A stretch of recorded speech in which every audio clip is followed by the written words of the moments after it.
I'm everything. I am the whole universe. She woke up famous after the first single, although she had every chance to die alone in a small apartment. She's the queen of outrage and destroyer of morals with an exemplary Catholic education. She's the mother of all monsters with a huge heart and a thirst to heal everyone who is hurting. What did she sacrifice for fame, and what did she get in return? How did she reinvent pop music, and why are her images so repulsive to some people while others are obsessed with them? Today on the Enco Stories channel, we'll tell you about the life and work of Stefani Germanotta, whom you all know as Lady Gaga.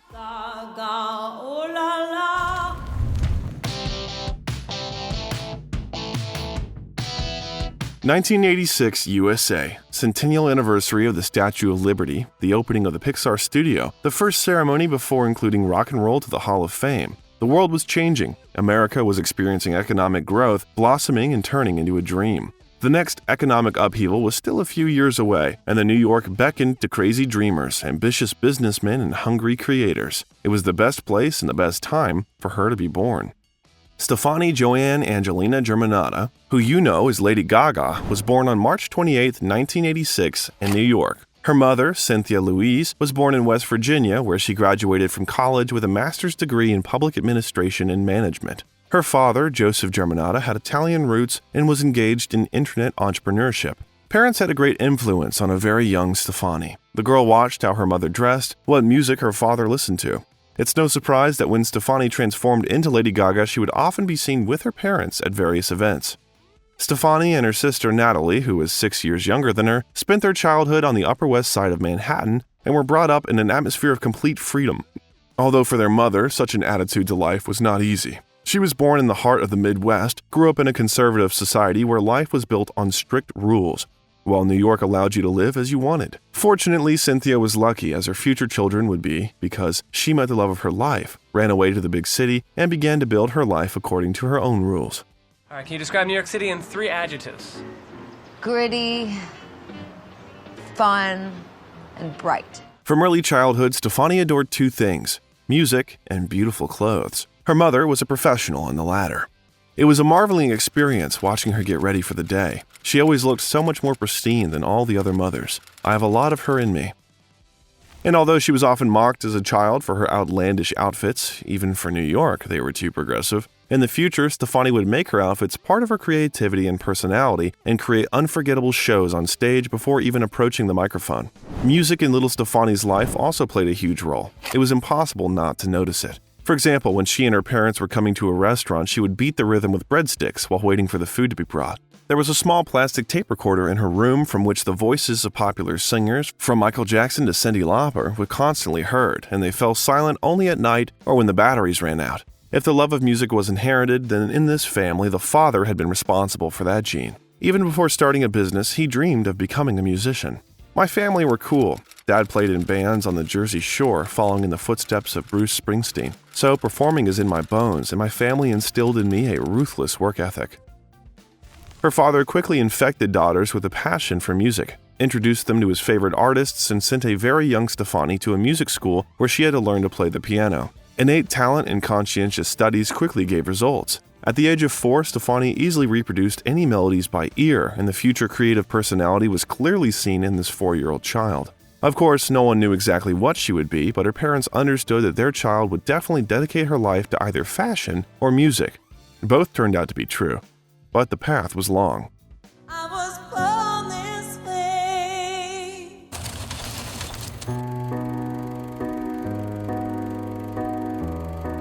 Life in New York has never been cheap, but Stefani and Natalie's parents made great efforts to ensure that their children had everything that they did not have. When Stefani was 7 years old, the family moved into the Pythian Temple, a prestigious house with luxurious apartments that most people only saw in movies or commercials. The school for girls where Stefani was sent had a prestigious status and cost $23,000 a year. It's not surprising that the graduates of Convent of the Sacred Heart were famous actresses, politicians, singers, writers, poets, and Paris Hilton. It is necessary to understand that this is not just a school, but something similar to an institute of noble maidens. Founded in 1881, the institution quickly became famous for its high standards of education, strict discipline, and all the wealthy parents of the city dreamed of sending their daughters there. I went to a lovely school and I got an incredible education. I don't know that my schooling was conducive to wild ideas and creativity, but it gave me discipline, drive. They taught me how to think. I really know how to think. The school had a deep religious bias, and to understand how serious the discipline was, one fact can be told. Every morning when the students arrived at the school, they were met by a sister who checked whether they were properly dressed. A dress that did not cover the knees was considered revealing. At some point, Stefani started to ignore the school uniform and could show up to school in revealing clothes that she thought were beautiful. For this, the girls were often hostile towards Stefani. They were annoyed by her crazy hairstyles and colored stockings. Girls at school asked her why she dressed so brightly if there were no boys at school anyway. There was also a place for real bullying. Stefani's school locker was constantly painted with offensive words about her, and once she was even put into the trash can. All that happened to the sound of her classmates' laughter. And although it could not break Stefani, the bullying left its mark, making her a more depressed and gloomy teenager. No wonder Lady Gaga has such a persistent disgust to injustice, which in the future will flow into her charity and a fund to help everyone who needs it. Her passion for music did not go anywhere. On the contrary, from the age of 4, she constantly progressed, studied, experimented, and even sang for a while in a band called the Madrigals. One day, when 13-year-old Stefani was in the store, she hummed the song I Want It That Way by the Backstreet Boys. The owner heard this, asked her a few questions, and gave her his uncle's number. That man turned out to be Don Lawrence, a vocal teacher who worked with Mick Jagger. Christina Aguilera. Later in the booklet for the first album, she will write, "You are the greatest and most gifted teacher I have ever had. Thank you for my voice, my work ethic, and my discipline." Stefani wrote her first song at the age of 13 in 1999. The song is about being in love and then losing it with someone, and then saying we can find what made us fall in love in the first place. And in hindsight, I'm like, what the was I talking about? I was 13. What the hell did I know about love? But I think it was my innocence. You know, of course, my first song had to be some giant, dramatic power ballad. It's great when parents support their child, and even better when they foster and encourage her like Cynthia and Joseph. Belief in her daughter's talent was so strong that her mother took her to adult nightclubs where open mics were held and where anyone brave enough could sing. The 14-year-old girl did not lack the courage to sing, but without her mother, she would not have been able to get into such clubs. By the way, it was during this period, or rather when she was 15 years old, that Stefani got her first role in a movie. It was a very short episode in the cult series The Sopranos, where her character did not even have a name but was written in the credits as Pool Girl No. 2. Stefani was not satisfied with her performance, but she would return to the movies and the comeback would be huge. More on that later. I think I swallowed some water. You girls see me out there? Yeah, it looked like you were cheating. Fucking starved. Hey guys, we got Mr. Goodwin's office open. Check it out.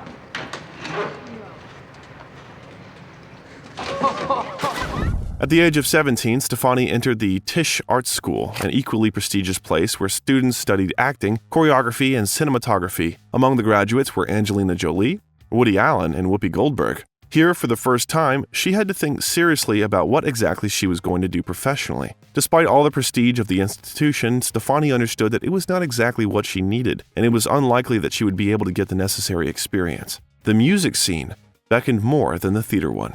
The elitist atmosphere of the art school attracted her less than performances in small clubs and dirty underground passages where she could show her true self without embarrassing anyone. There's nothing more provocative than doing pop music in the underground, instead of doing underground music that would pass as pop. I'm talking about real pop music that would pass in the underground, the reverse. So I did that. The choice was made. She left school, but very soon the consequences of this choice almost destroyed the girl in the literal sense. Stefani will soon become famous, but first, she will have to destroy herself in order to rebuild.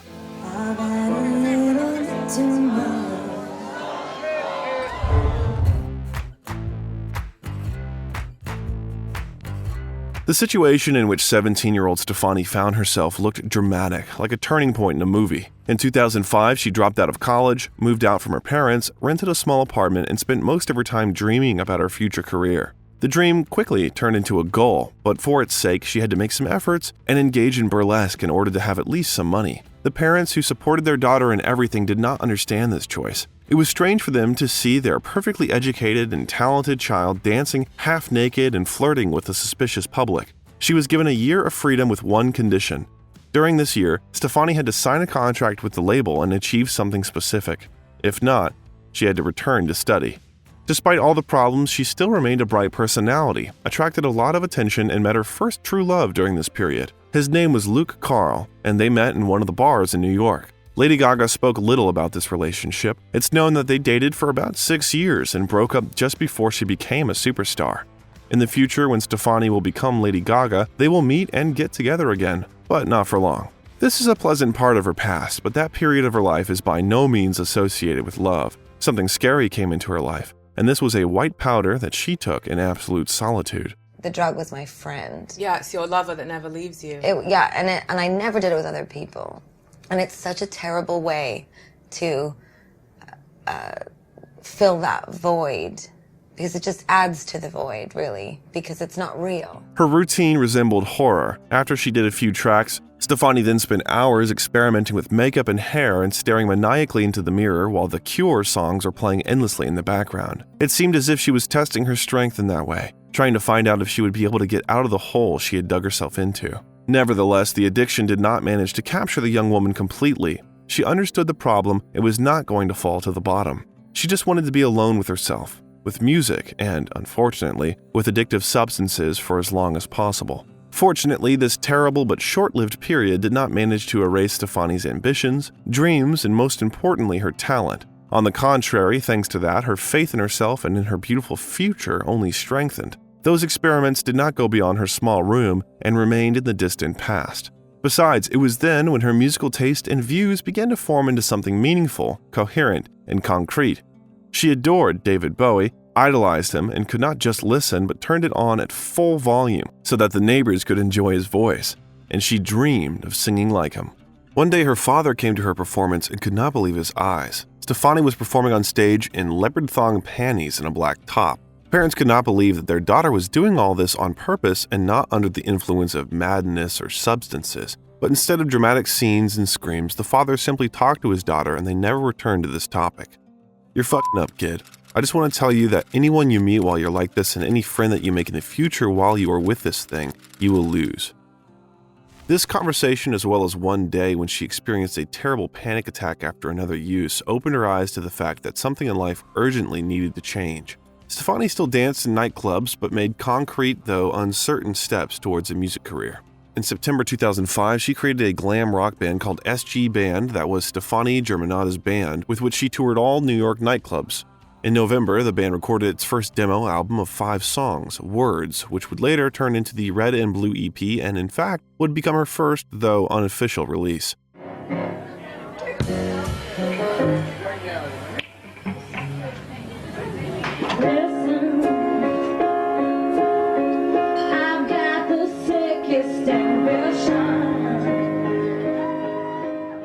In the same 2005, Stefani got her first chance and fate brought her to the Def Jam recording studio, and although nothing significant came out of this collaboration, it was there that she met the producer Red One, and this acquaintance became a turning point in her life and career, as well as in the career of Red One himself.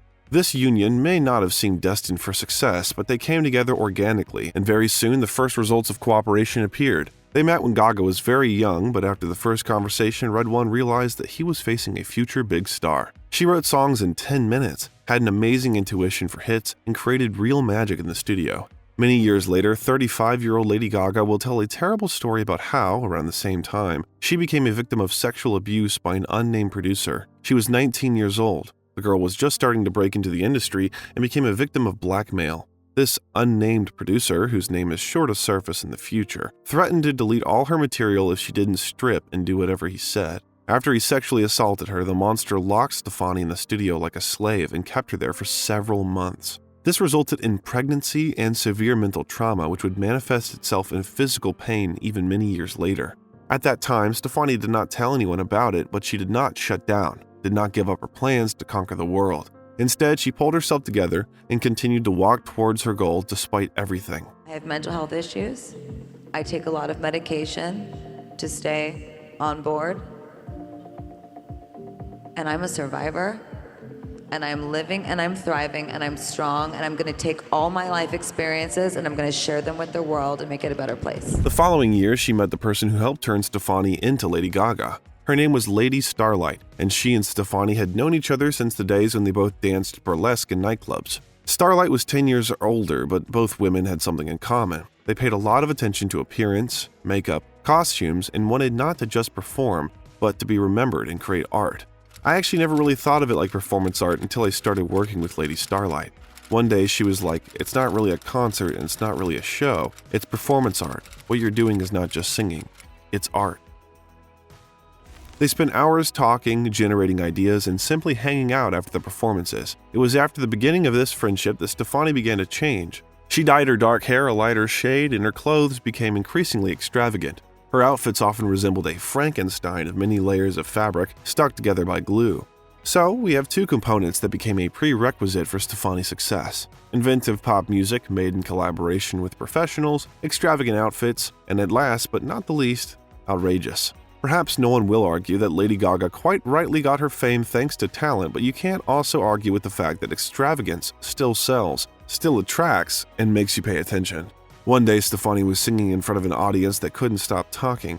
She sat down and waited for people to calm down, but several students paid no attention to her. Then Stefani began to undress, and the less clothes she had on, the quieter the hall was becoming. When she sat down at the piano, almost naked, there was absolute silence. At this moment, she already knew who she would become and realized that she was a few steps away from popularity. Only a few people were missing, and they would appear in her life very soon, and that her life would change forever. I live for your applause.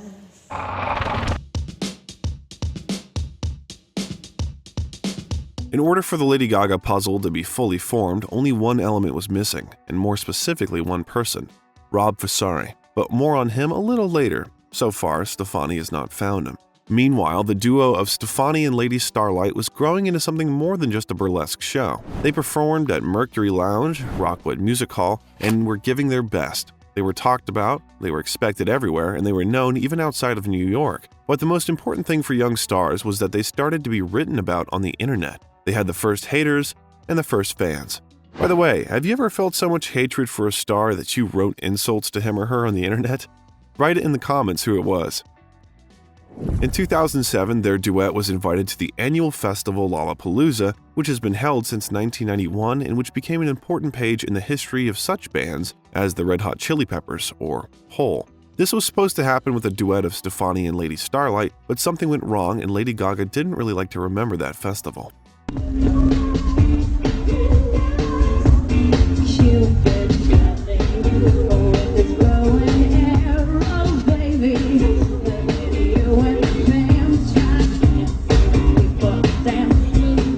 Memories of that festival were marred by Stefani's arrest for indecent behavior. When she was walking around the festival territory, a policeman approached her and told her that her shorts were too short and it was considered public exposure. The irony was that probably every second person at that festival was high, but it was Stefani who got arrested, and just for wearing short shorts.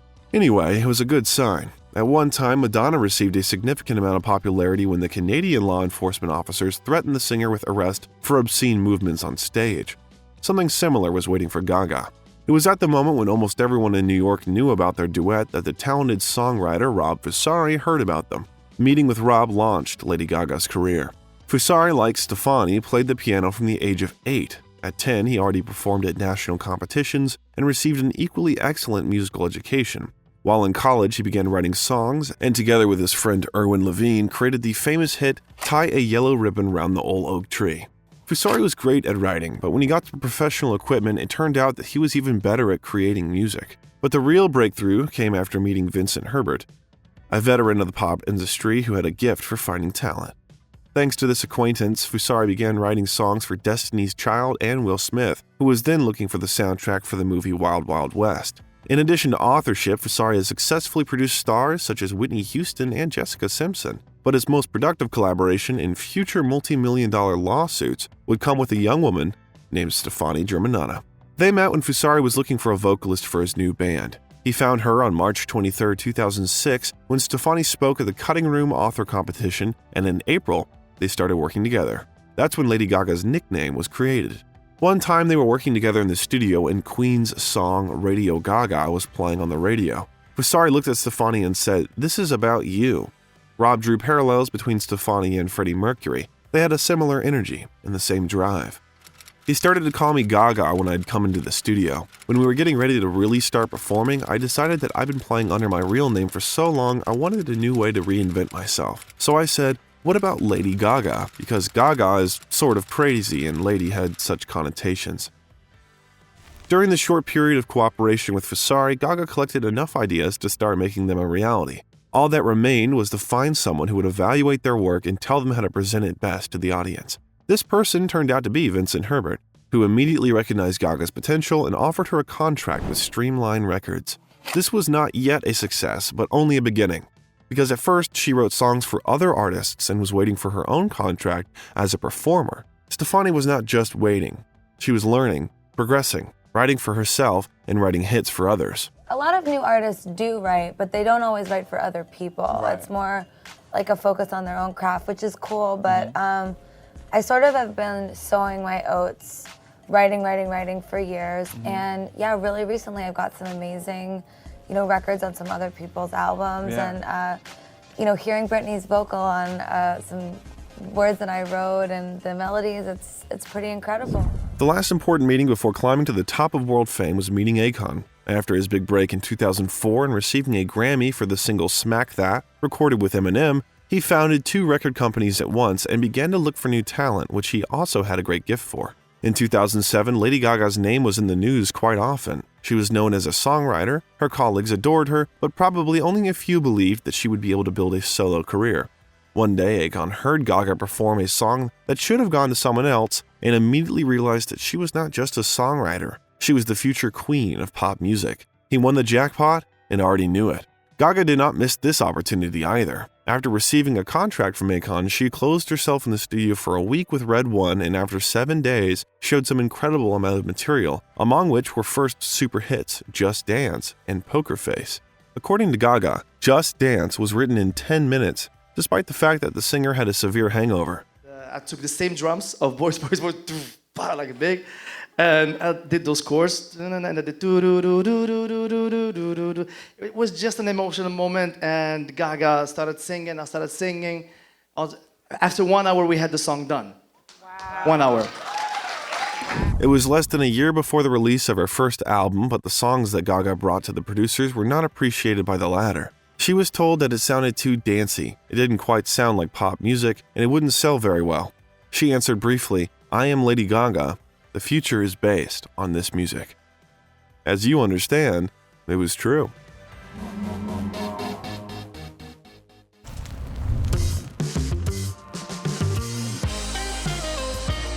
At the end of 2007, Gaga chose a career and moved to Los Angeles, to the heart of the industry. She immediately gathered a group of like-minded people called House of Gaga, with whom they thought over every future step, every detail of her creativity. The sound of songs, stage outfits, everyday appearance, all worked to build Lady Gaga, the future queen of pop music. That was the mathematics of success. By the way, it's interesting that the creative director of House of Gaga was Matthew Dada Williams, whom Lady Gaga dated after breaking up with her first love, Luke. Their joint photos sometimes appeared in the media, but this relationship did not last long. Later, Gaga would say that Dada was great, but a strong creative bond prevented them from building a good relationship. In short, there had to be only one genius in their couple. Following her idol Andy Warhol, who worked on the commercial side of his art as carefully as on the paintings, Gaga built a factory of her own name. Stylists, producers, sound engineers, clip makers, all those people were united by one goal, and very soon, that approach gave results. On April 8, 2008, the debut single Just Dance was released, followed by a music video. Apparently, she woke up famous. Of course, if she even slept that day, in which we highly doubt.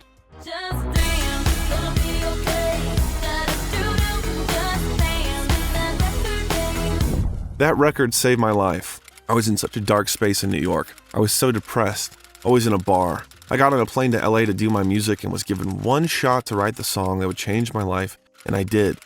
And I never went back. I left behind my boyfriend, my apartment. I still haven't been back. My mother went in and cleared it for me. The club audience, who knew Gaga even before the release of the first single, was delighted. The track easily entered the Billboard and later reached the first places of the charts, not only in the USA, but also in 14 countries around the world. Such a powerful start needed a quick continuation.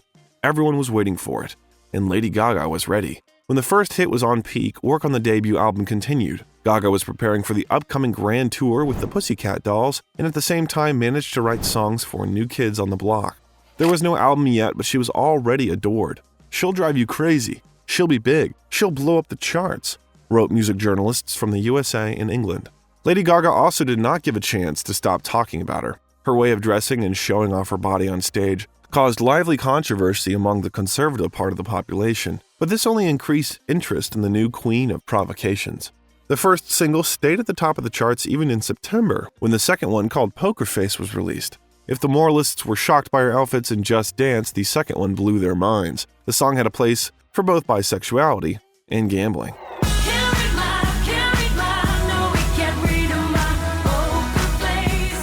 Lady Gaga frankly does not like to explain the meaning of her lyrics, and when she does, it confuses people even more, whether on purpose or not. The same applied to her sexual orientation, and this topic fueled interest in her no less than provocative outfits or ambiguous song lyrics.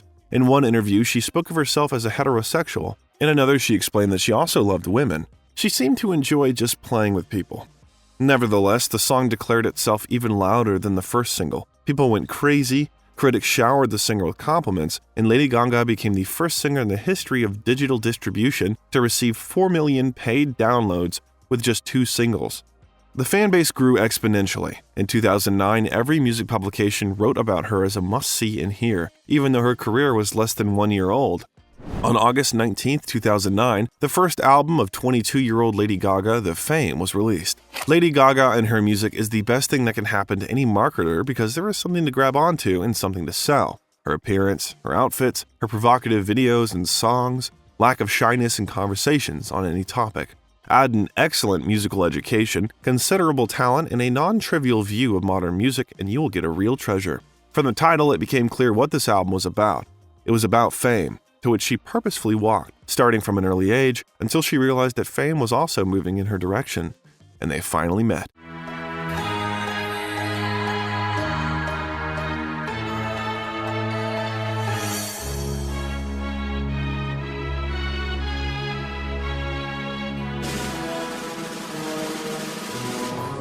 It was a modern, apt, and necessary album, the result of many years of work on herself. It was heard not only in songs that became hits one after another, it was felt in Lady Gaga's performances and her unforgettable appearances on television.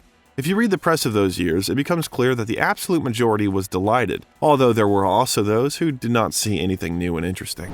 Nevertheless, the album reached number 4 on the Billboard 200 and number 1 on the Billboard Top Electronic Albums chart. More than 8 million copies were sold worldwide, but the main thing was that with this album, Lady Gaga turned herself into a figure that could not be ignored.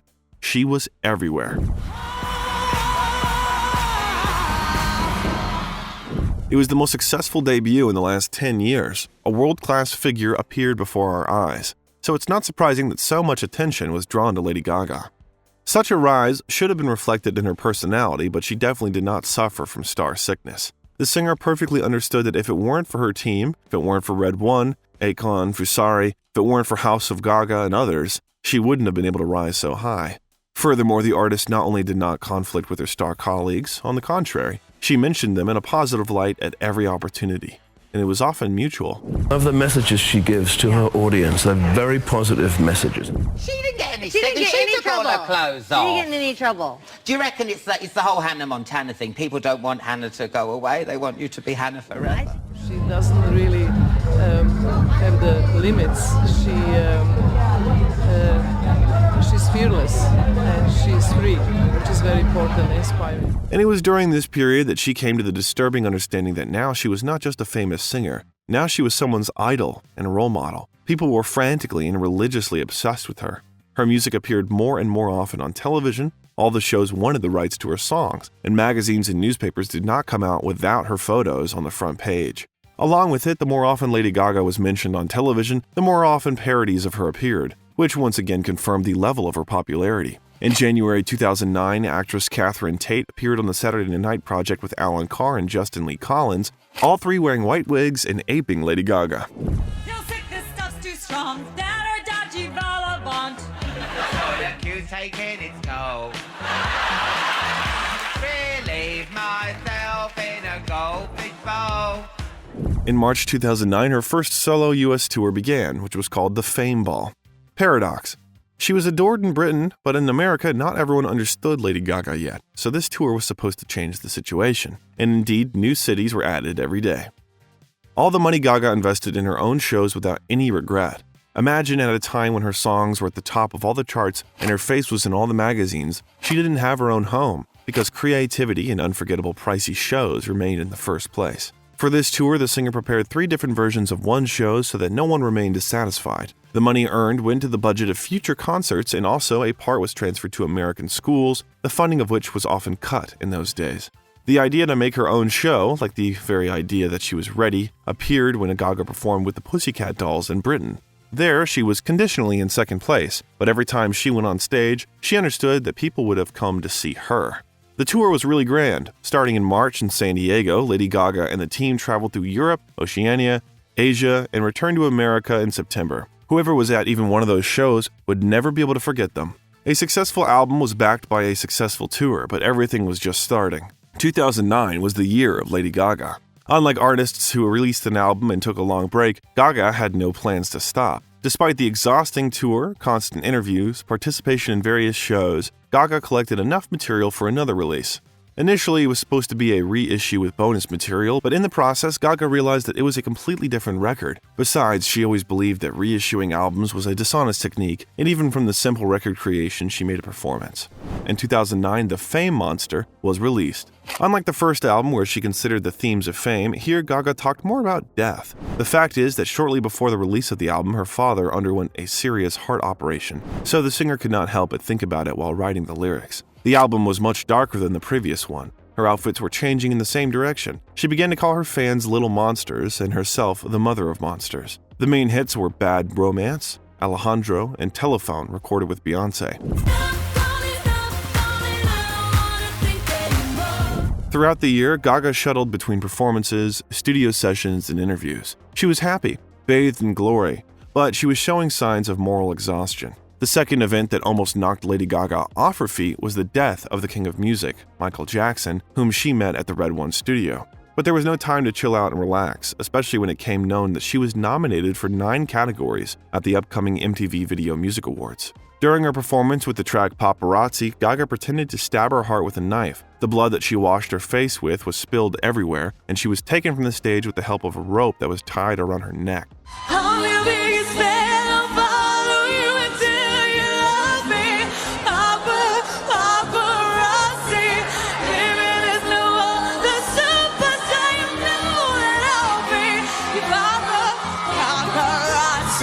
As Gaga herself has repeatedly explained, this song was written about finding a balance between success and ordinary life.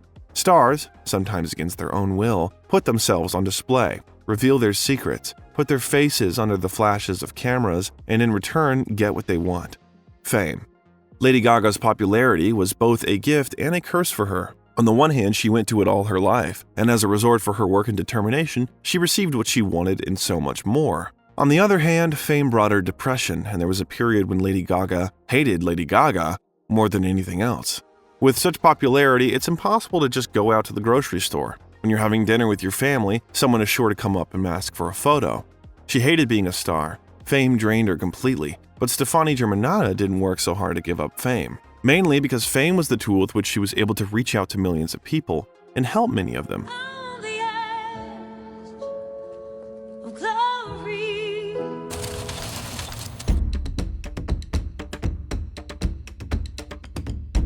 Music, outfits, texts, performances, Lady Gaga approached all this with maximum responsibility. But there is another, no less important side of her personality. This is activism and the fight for human rights. She openly, frankly, and consistently advocates active support of the rights of the LGBTQ+ community around the world.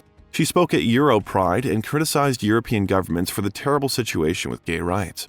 As you probably know, from the very beginning of her career, she was closely associated with the LGBTQ+ community. Gaga performed for free in gay clubs. Being already super popular, she was known, loved, and supported. She was grateful and repeatedly showed her support. Thank you to my fans, to Ray K, the director, Lorianne Gibson, to Troy Carter, the whole house, Matt Williams for the clothes, to God and the gays.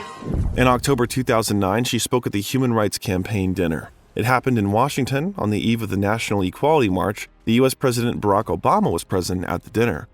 Lady Gaga wore a long black dress, dark glasses, and performed John Lennon's song Imagine, changing the words and mentioning Matthew Shepard, the student who was killed by homophobes in 1999.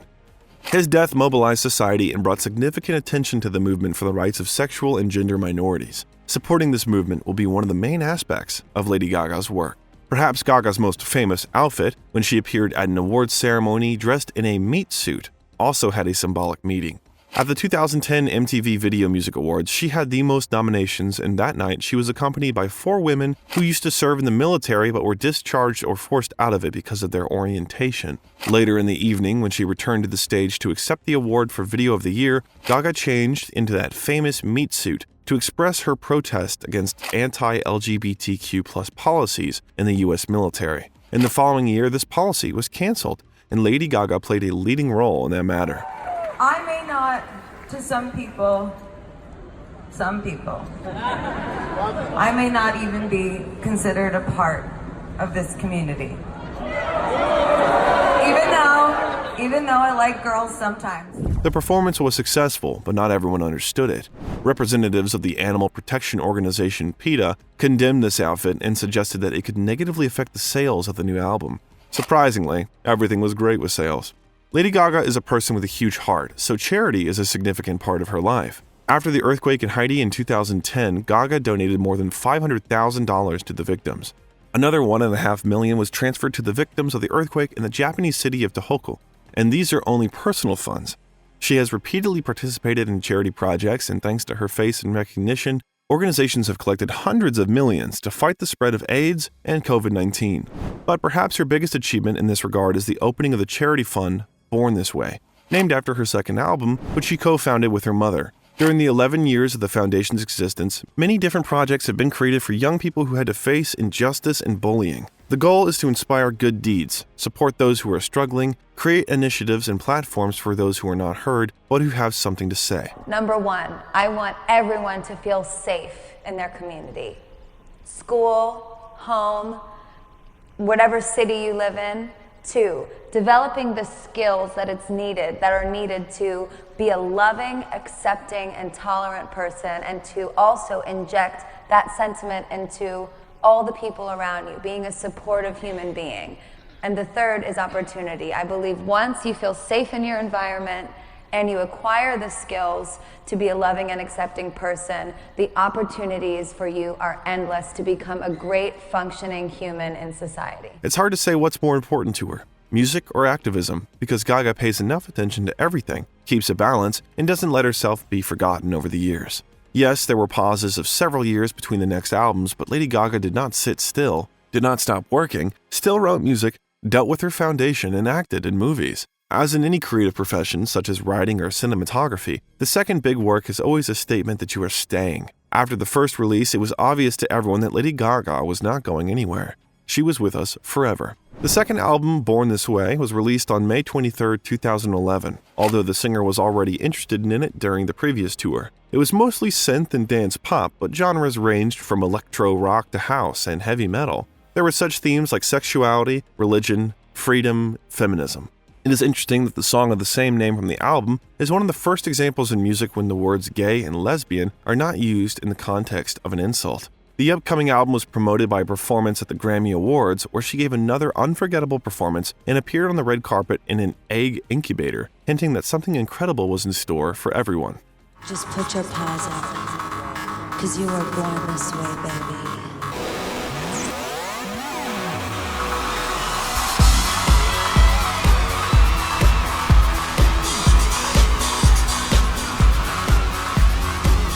Lady Gaga's images have always surprised and caused the feeling that she was not a person but a movie character, so it's not surprising that she did star in several big projects. Not the first chronologically, but she got one of the most important roles in her life in the creepy series American Horror Story. This is an example when a person is fanatical about a show, then finds the right person, asks for a role, and gets it. Try to write to the creators of your favorite show. Maybe you will be hired.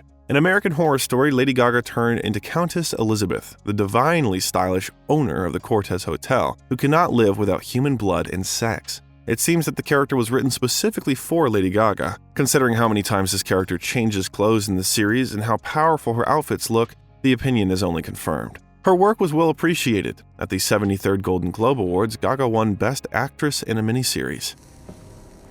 I love you.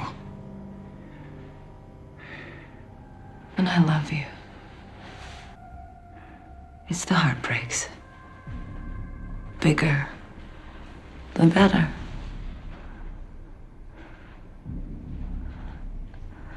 I know better than any of us. Personal life during this period was not as successful as the acting career. In 2011, Lady Gaga met actor Taylor Kinney on the set of the video clip You and I, and in 2014 he proposed to her. The actor said that during filming he could not resist and kissed her right in the shot. Gaga didn't say anything, but during the break she slapped him for this impudence. During the second take, he kissed her again, but this time she didn't hit him. The proposal was made on Valentine's Day. Gaga showed the engagement ring, making it clear that everything was serious, but the wedding never happened and they broke up the following year. Later, she said that they quarreled too much and did not understand each other well.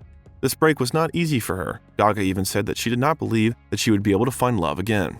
I sold 10 million records. I lost Matt. I sold 30 million. I lost Luke. You know, I get the movie, I lose Taylor. It's like a turnover.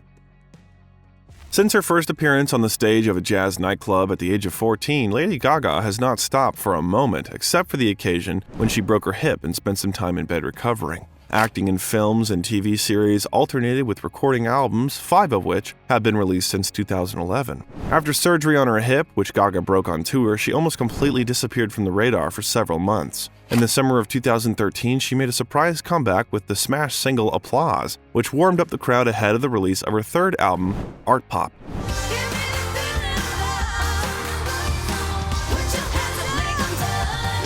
The industry was changing, and so was music, so Lady Gaga faced the fact that the album Art Pop was received much cooler if compared to her previous releases. Both lower sales and a greater number of critics spoke about this. To this, Gaga responded with good old jazz. This unexpected, at first glance, turn in her work took place in 2014 when the next album, Cheek to Cheek, was released. It was recorded in collaboration with legendary singer Tony Bennett, with whom Lady Gaga performed several times at jazz concerts. And although people were surprised by her transition from loud performances in extravagant outfits to simple ones in ordinary evening outfits, everyone understood that first and foremost she was always a musician. Stefani won her first jazz competition when she was 14 years old, so this album was not so much a new page as a return to where it all began. It would seem that Gaga and Bennett are people of completely different generations, but this is another example of how music erases boundaries and unites the incompatible. They met in 2011 when Gaga performed at a charity concert and sang Nat King's song, Orange Colored Sky. Before this meeting, she only dreamed of a duet with the legend, and he offered her to take part in his album. The collaboration ended with the song The Lady is a Tramp, the already mentioned joint album and another joint release in 2021. And though I'm not a great romancer, I know you're about to answer when we propose. But Lady Gaga was not going to abandon the style that made her famous, although she continued to experiment. The peak of her popularity has passed, but even now it cannot be said that she is not popular. She has become a figure of such a scale that it cannot be measured in numbers, although the numbers remain huge to this day. The year 2016 in the history of Lady Gaga was marked by 2 high-profile events, her performance at the Super Bowl and the 5th album called Joanne. Even people who are not at all interested in sports know that the Super Bowl is a grand event that all musicians dream of performing at. For the first time, she had the honor of performing the national anthem of the United States, and next year she appeared there already with a full-fledged 13-minute performance.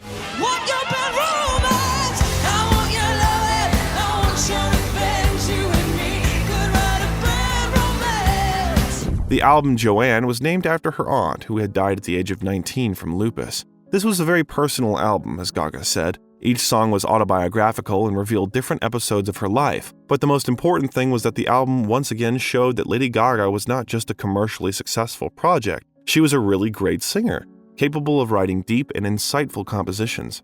It's very clear in this album that she didn't even try to get into the charts, as if this struggle for ratings and billboards was a thing of the past. Lady Gaga just wrote 10 songs the way only she wanted.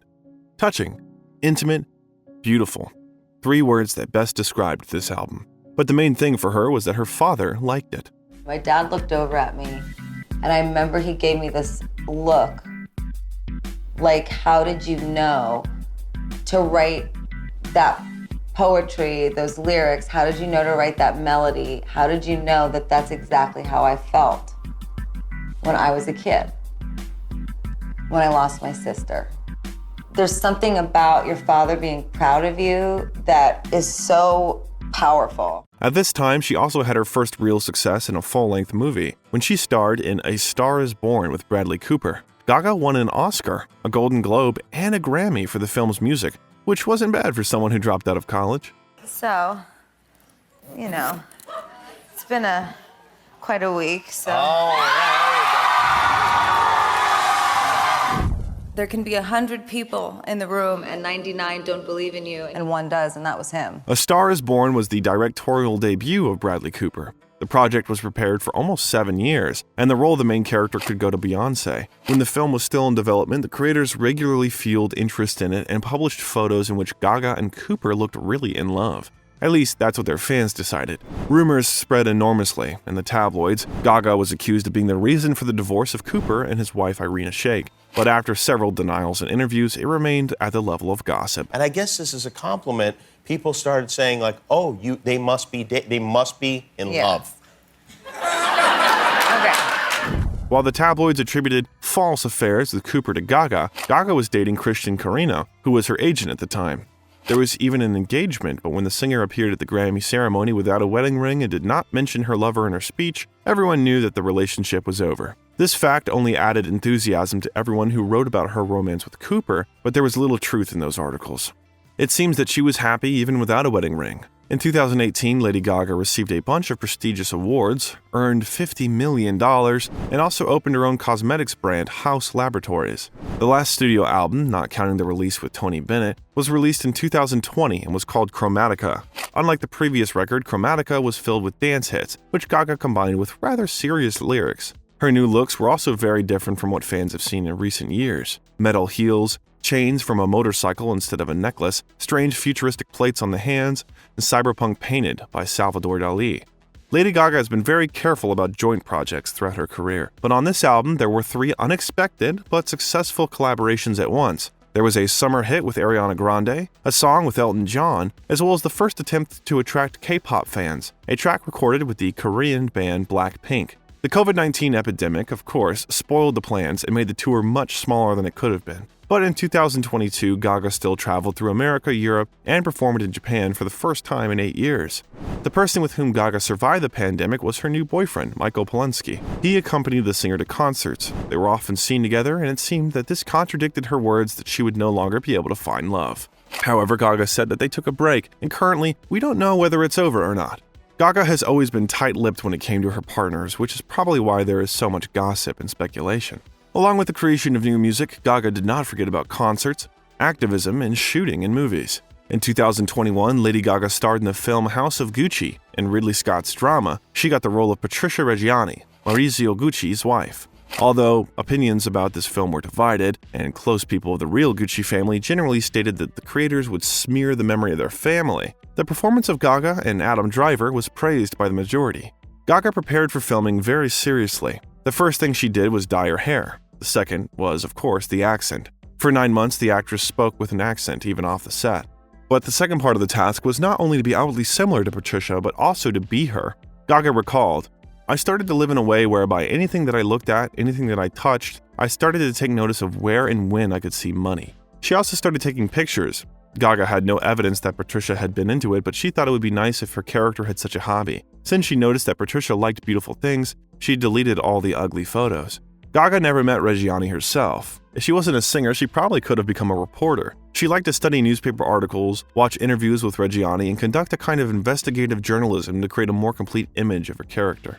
"I wish not to glorify somebody that would commit murder," she said, "but I do wish to pay respect to women throughout history who became experts at survival and to the unfortunate consequences of hurt. I hope that women will watch this and remind themselves to think twice about the fact that hurt people hurt people." She was with Reggiani for 1.5 years. Since Gaga has Italian roots, this was especially important to her.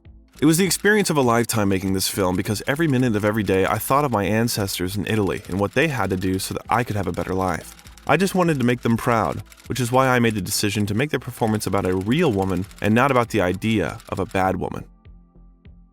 Director Ridley Scott allowed the actress to improvise many of her lines. The most famous phrase from the film was also not in the script. Father, son, and house of Gucci. Gaga often said it during rehearsals in her dressing room, and the phrase fitted so organically into the whole concept that it eventually made it into the film. If a person has a question where she gets her strength and inspiration from, then this person definitely has not understood anything about Lady Gaga. For her, there is nothing more important than this creativity. Wait a minute, there is something. Her dogs are. Before telling the story, I suggest you subscribe to the channel and click the bell so you don't miss the next videos. There are many biographies of great people ahead. I promise it will be interesting. Thank you, and let's continue. So, on February 21st, her assistant was attacked by unknown people while he was walking her dogs. Ryan Fisher was hospitalized with a gunshot wound. 2 French bulldogs, Koji and Gustave, were stolen, and a third named Miss Asia escaped. Lady Gaga was filming in Italy at the time, but announced a $500,000 reward for the return of her pets. A few days later, a woman came to the police and brought Koji and Gustave. At first, she was believed to be innocent, but later it turned out that she took part in the attack but was lured by the reward and ended up in the court with 4 other defendants. The story ended with Lady Gaga returning her pets, and the maiden kidnapper was sentenced to 21 years in prison.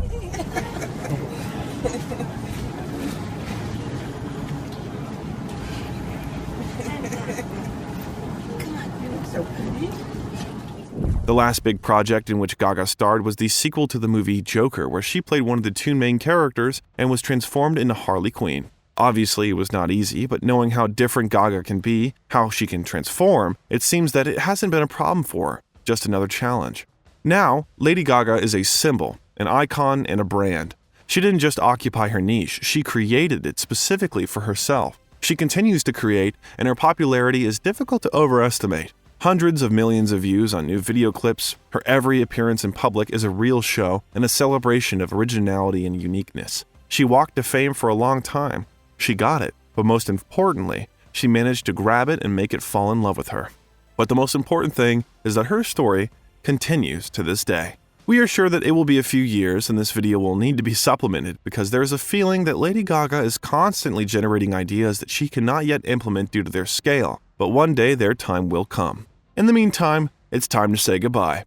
But if you don't feel like it, you can click on the video that appeared on your screen and continue your journey through the music industry. And don't forget to hit the like button. It was Enco's Stories channel. Thanks for watching, and see you soon.